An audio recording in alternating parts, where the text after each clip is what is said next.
Issue ये है कि JF-17 थंडर जो पाकिस्तानी एयरफोर्स इस्तेमाल करती है, जो बेसिकली एक चाइनीज एयरक्राफ्ट है और पाकिस्तान में असेंबल होता है, मैन्युफैक्चर नहीं होता।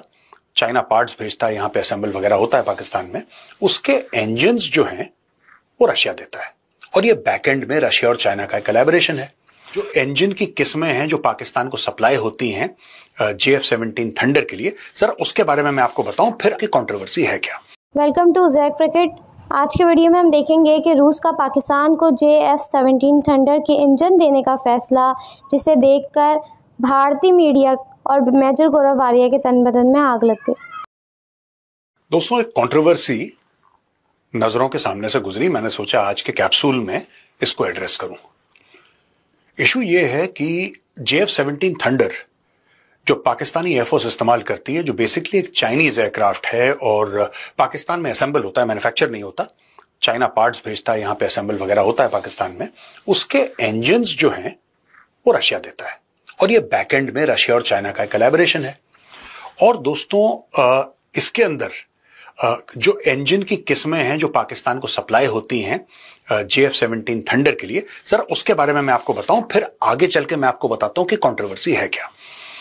अब एक RD-93 इंजन है, ये किमोव प्लांट में बनता है। किमोव प्लांट रूस में है और ये RD-33 का एक वेरिएंट है।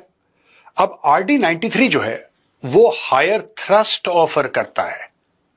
RD-93 offers higher thrust than RD-33, but RD-93 का जो it has got a shorter service life, ये करीब 2200 घंटे का है और जो RD-33 है वो 4000 घंटे का है। तो ये दो RD-33 और RD-93, फिर से एक बार सिंप्लीफाई कर दूं, RD-33 जो है और RD-93 की शेल्फ लाइफ ज्यादा है, लेकिन 93 का थ्रस्ट ज्यादा है। ठीक है जी। अब ये पाकिस्तान को सप्लाई होना है और पाकिस्तान ने एक ऐसा इंजन मांगा है जो अभी बना नहीं है, लेकिन वो बनने के स्टेज में है। रशिया ने बोल दिया कि हम पाकिस्तान को इंजन वो नहीं दे रहे, क्योंकि जाहिर सी बात है, रशिया ने बोला है कि भारत की सेंसिटिविटीज इसमें है और हम ऐसा कुछ नहीं करेंगे जिससे कि भारत को दिक्कत हो। ये तो एक चीज जो रूस ने बोली है, लेकिन अभी तक तो रूस दे ही रहा था दोस्तों। तो JF-17 thunder is not a new aircraft, ये तो पुराना एयरक्राफ्ट है और आज तक अगर JF-17 थंडर उड़ रहा है तो रशियन इंजन से ही तो उड़ रहा है। अब लेटेस्ट इंजन के लिए रशिया ने बोला कि नहीं नहीं नहीं, ऐसा कुछ नहीं है, डोंट थिंक अदरवाइज, ऐसा कुछ भी नहीं है। यहां पे कुछ जो एनालिस्ट्स हैं, रशियन एनालिस्ट्स, वो एक कहानी फ्लोट कर रहे हैं। They are trying to build a narrative, और नैरेटिव ये बिल्ड कर रहे हैं कि नहीं नहीं नहीं, अगर हम पाकिस्तान को इंजन देते भी हैं तो इसमें बड़ा फायदा है, भारत का बड़ा फायदा है। क्या फायदा है भारत का? भारत का ये फायदा है कि ये वही तो इंजन है जो MiG-29 में इस्तेमाल होता है। MiG-29 में इस्तेमाल होता है, इसका मतलब भारत को उस इंजन के बारे में सब कुछ पता है। तो क्या फर्क पड़ता है अगर हमने दे भी दिया तो? अच्छा, ये दो अलग अलग चीजें हैं। रशियन गवर्नमेंट कह रही है हम नहीं दे रहे, रशियन एनालिस्ट्स एक माहौल बना रहे हैं कि तो क्या हुआ, दे दिया। अच्छा, रूस पाकिस्तान को इंजन क्यों दे रहा है? पाकिस्तान के पास पैसे तो है नहीं, उनके पास जहाज में तेल डलवाने के लिए पैसे नहीं है, तो ये इंजन कहां से ला रहे हैं वो लोग? ये आ रहा है चाइना के सौजन्य से। और चाइना पाकिस्तान को क्यों दे रहा है? चाइना इसलिए पाकिस्तान को इंजन दे रहा है कि JF-17 उड़ेगा तो फिर इतने वॉल्यूम इनके हो जाएं JF-17 के, रशिया के इंजन लगा लगा के, कि फिर उसके बाद they can face of against India. यानी कि चीन ने सिर्फ पैसे खर्च करे और भारत के सामने एक तगड़ी एयरफोर्स खड़ी कर दी, जो कि ठीक है, जब लड़ाई होगी तो कुछ ना कुछ तो इन्फ्लिक्ट करेगी डैमेज भारत के ऊपर। यह चाइना का एक अजम्पशन है। दोस्तों, दो तीन चीजें हैं। मुझे ऐसा लगता है कि भारत जो है ना, बहुत एक अंडरस्टैंडिंग किस्म का देश है। भारत में यह भी है कि चलो जो लिखा गया है उसके हिसाब से हम लोग काम करते हैं। जो गुड बॉय का चक्कर है ना भारत के साथ, ये सबसे हमें नुकसान पहुंचाने वाली ये थॉट प्रोसेस है, ये गुड बॉय वाली, कि हमने बात करी है, हमें अपनी बात पे कायम रहना है, हमें ये करना। दुनिया में कोई नहीं करता। आपको लगता है ट्रंप ऐसा करता है, या आपको लगता है शी जिनपिंग ऐसा करता है? अगर शी जिनपिंग अपने ही लिखी हुई चीजों को मानता तो चाइनीज आर्मी कभी भी गलवान से भारत के अंदर घुसने की कोशिश नहीं करती। वो तो धन्य इंडियन आर्मी का जो बॉर्डर पर खड़ी थी, पीछे धकेल दिया, वरना वो तो घुस गए होते। वो घुस गए थे लगभग, वो इंडियन आर्मी थी, इंडियन आर्मी ने रोका, फिर वो गलवान की पूरी लड़ाई हुई। आपको लगता है रशिया कुछ ऐसा रिस्पेक्ट करता है? ठोकना तो यूक्रेन को ठोक। देखिए दोस्तों, सारी दुनिया यही करती है और यही नियम है, और हमें भी कहीं ना कहीं रूस से यह बात करनी पड़ेगी और रूस को यह बताना पड़ेगा कि देखिए, आप हमारे मित्र हैं, आप हमारे दोस्त हैं, हम आपकी बड़ी इज्जत करते हैं, आपने पास्ट में हमारी बहुत मदद करी और हम भी आपकी मदद करते चले आए हैं, लेकिन हमारी कुछ रेड लाइंस हैं, ठीक है ना। और एक रेड लाइन है पाकिस्तान। देखिए, रशिया हमारे लिए सबसे बड़ा थ्रेट कौन सा है? Pakistan is not a big threat for India, the bigger threat is China. Russia China को वेपन्स सप्लाई करता चला आ रहा है, टेक्नोलॉजी करता चला आ रहा है, यानी कि एक एक एक थॉट प्रोसेस है, एक थॉट प्रोसेस। दोस्तों, मैं सिर्फ एक बात कहना चाहता हूं। हम लोग कहते हैं 5th जनरेशन फाइटर, आपने सुना होगा, Su-57 ले रहे हैं, पूरा ट्रांसफर ऑफ टेक्नोलॉजी। आपको क्या लगता है, भारत अगर Su-57 लेता है, और मैं कहता हूं लेना है, लेके खत्म करो यार, लेके खत्म करो, अगर लेनी है नहीं लेनी मत लो, एक बार मामला क्लियर कर दो। लेकिन अगर आप लेते हो, क्या आपको लगता है कि चाइना को उसकी पूरी टेक्नोलॉजी के बारे में नहीं पता होगा? आपको क्या लगता है ये J-35 कहां से पैदा हो गया? ये J-20 जो है चाइना का, उसने कहां से जन्म ले लिया? हां, कुछ लोग कहते हैं कि F-35 से ही J-35, F-35 को डिजाइन चोरी करे, कुछ भी करा चाइना ने, वो बनाया। कुछ लोग कहते हैं कि नहीं, J-20 का जन्म कुछ और है। लेकिन एक बात तो तय है दोस्तों, कहीं ना कहीं उसका रेडार, उसके एवियोनिक्स, कहीं ना कहीं उसका सॉफ्टवेयर कुछ रशियन है। रशिया की मदद के बगैर चाइना अपनी वेपन्स इंडस्ट्री इतनी बड़ी नहीं कर सकता था।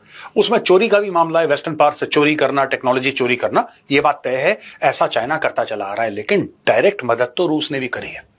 यानी कि हम एक बात तो मान के चल सकते हैं दोस्तों कि जहां पे रूस हमें हथियार सप्लाई कर रहा था, खुलेआम हमारे सबसे बड़े दुश्मन को भी रशिया वेपन सप्लाई कर रहा था। वो तो एक चीज हो गई, चाइना। लेकिन Pakistan has been a thorn in this world's flesh, not just India's flesh, the world's flesh. Pakistan is a basket case. और अगर रशिया एक्चुअली सोच रहा है, चाहे JF-17 चाहे किसी के लिए ये सप्लाई करना, तो India should take it up very very forcefully with Russia. ये रेड लाइन होनी चाहिए, और आपको बताता हूं क्यों। Russia is under pressure from China, ठीक है। रशिया जो है सप्लाई कर रहा है बिकॉज जैसा मैंने आपको बोला, पाकिस्तानियों के पास तो जहाज के अंदर तेल भराने के पैसे नहीं है, तो एयरक्राफ्ट के इंजन, ये सब अरबों डॉलर कहां से आ रहे हैं? It is all being funded by China. China पैसे देता है रशिया को, रशिया इनको इंजन देता है। लेकिन अगर चाइना ये बोलता है रशिया को कि हम आपको थोड़े से पैसे दे देंगे, इनको एक सबमरीन दे दो। एक बात बोल रहा हूं आपको दोस्तों, जहां चाइना इतने अरब डॉलर खर्च कर चुका है, तो चाइना ये बोले कि ठीक है, आपकी पुरानी कोई न्यूक्लियर सबमरीन है, आप एक काम करो, इसमें हम आपको 1-2 अरब और देते हैं, उसको जरा रिफर्बिश करो, उसको थोड़ा सा नया नया करो, पेंट पॉलिश करके, चूना वूना लगा के फिट करके एक काम करो, ये न्यूक्लियर सबमरीन आप पाकिस्तान को दे दो। अगर ऐसा करता है रशिया, क्योंकि रशिया ने बेलारूस में भी अपने न्यूक्लियर वेपन्स रख रखे हैं, राइट। और चाइना एक ऐसा देश है जो कि रशिया की इकोनॉमी सपोर्ट कर रहा है। अगर चाइना ऐसा चाहे तो क्या रशिया ऐसा करेगा कि पाकिस्तान को कोई पुरानी, मैं नई की बात नहीं कर रहा, a new nuclear submarine is extremely expensive, मुझे नहीं लगता कि चाइना किसी के लिए ऐसा करेगा। लेकिन क्या यह पॉसिबल है? चाइना डायरेक्टली कभी कुछ नहीं करता दोस्तों, खासतौर से ये सारी की सारी चीजें चाइना खुद नहीं पड़ेगा बीच में। चाइना बोल देगा, अच्छा ठीक है, वो तुम्हारी न्यूक्लियर सबमरीन है ना, वो 10-15 साल, 20 साल, 25 साल पुरानी है, एक काम करो, उसको थोड़ा सा हम तुम्हें पैसे दे देंगे, 1-2 अरब डॉलर, वो जरा पाकिस्तान को दे देना। क्या ऐसा हो सकता है? Is it possible? It is highly possible.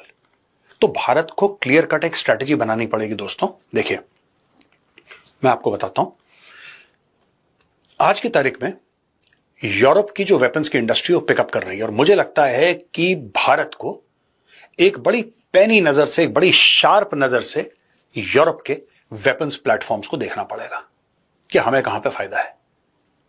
चाहे वो राफेल हो, चाहे वो यूरोफाइटर हो, चाहे पूरा एयरबस का सिस्टम हो, the complete system of Airbus, जिसमें आपके अटैक हेलीकॉप्टर्स हैं, जिसमें आपके ट्रांसपोर्ट एयरक्राफ्ट हैं, जिसमें आपके सर्विलेंस और रिकॉनेसेंस के एयरक्राफ्ट हैं, सारा का सारा मामला है, आपको देखना पड़ेगा। और कहीं ना कहीं दोस्तों, कहीं ना कहीं भारत को रशियन इक्विपमेंट से थोड़ी बहुत दूरी बनाना, देखिए जिस स्पीड से हम लोग दूरी बनाना चाहते हैं ना, उस स्पीड से बना नहीं पाए, क्योंकि 60-65% ऑलरेडी पड़ा हुआ है हमारे पास। More than half of our equipment is Russian. Then what do you do? आप क्या कर सकते हैं? अचानक आप ये चलो सब निकालो, ऐसा तो कर नहीं सकते। You can't do all of that. तो आपको धीरे धीरे धीरे करना पड़ेगा। लेकिन फिर मैं ये देख रहा हूं कि भारत जब रिप्लेसमेंट देख रहा है वो भी रशिया से देख रहा है, तो this is something which is not what people would like in the long run, क्योंकि फिर आपकी डिपेंडेंसी रशिया पे और बढ़ रही है। और रशिया पे डिपेंडेंसी एक जमाने तक ठीक थी, आज की तारीख में रशिया पे डिपेंडेंसी चाइना पे डिपेंडेंसी है। लोग कह रहे हैं Su-57 5th जनरेशन फाइटर, उसके पूरे इलेक्ट्रॉनिक्स चाइनीज हैं, ऐसा लोग कह रहे हैं। आई डोंट नो, मैंने तो एयरक्राफ्ट देखा भी नहीं, इन द सेंस कि मैंने फिजिकली अपने सामने नहीं देखा, मैंने तो सिर्फ उसके वीडियोस देखे। I have seen photographs of the Su-57 Phalon, but I've never seen it in front of me, and I'm not an expert that I can analyze fighter aircraft। मैं कोई एक्सपर्ट तो नहीं हूं फाइटर एयरक्राफ्ट में, लेकिन जो लोग कह रहे हैं, जो मीडिया में पढ़ रहा हूं, ये भी पढ़ रहा हूं कि जो हमें फाइटर जेट बेचने की कोशिश कर रहा है रशिया, Su-57। और मैं कह रहा हूं अगर आप सेफ फील करते हैं आप खरीद लो यार, अगर आप सेफ फील करते हो तो if you feel okay by it. लेकिन यह जरूर पूछा जाए कि उसके इलेक्ट्रॉनिक कहां से आ रहे हैं। दोस्तों, ग्लोबल सप्लाई चेन जितनी आपस में ऐसे एनमेश्ड है ना, कुछ नहीं पता, आपके दुश्मन भी आपके लिए कोई पार्ट बना रहे हैं, आपको कुछ नहीं पता। आपकी लड़ाई चल रही है, आपके लिए एक पार्ट बना रहे हैं, ठीक है। जैसे फॉर एग्जाम्पल रूस और अमेरिका की बिल्कुल तनी हुई है, हम ये कर देंगे तो हम वो कर देंगे, सारी बकवास चल रही है, ठीक है। लेकिन पुतिन एंकरेज अलास्का में खड़े होके डोनाल्ड ट्रंप को धन्यवाद कहता है और कहता है कि साहब जब से आप राष्ट्रपति बने हैं 20% ट्रेड हमारी बढ़ गई आपके साथ, और बढ़ने का स्कोप है, बढ़नी भी चाहिए। तो दोस्तों, I think we need to be very careful. जहां पे एयरक्राफ्ट के इंजन्स की बात है, अगर ये बात सच है तो India should take a very very very firm stand. जैसे कि आपने देखा कि पाकिस्तान और रूस के ताल्लुकात बहुत अच्छे हैं, दोनों ममालिक में काफ़ी गहरी दोस्ती है, जिसके चलते रूस ने पाकिस्तान को JF-17 थंडर के इंजन देने का फ़ैसला किया और मेजर गौरव आर्या को ये बात किसी सूरत बर्दाश्त नहीं हो रही है। अगर आप भारतीय मीडिया का रिएक्शन पाकिस्तान पर देखना और सुनना पसंद करते हैं तो चैनल को सब्सक्राइब करें। अगली वीडियो में मुलाकात होगी, तब तक के लिए अल्लाह हाफ़िज़।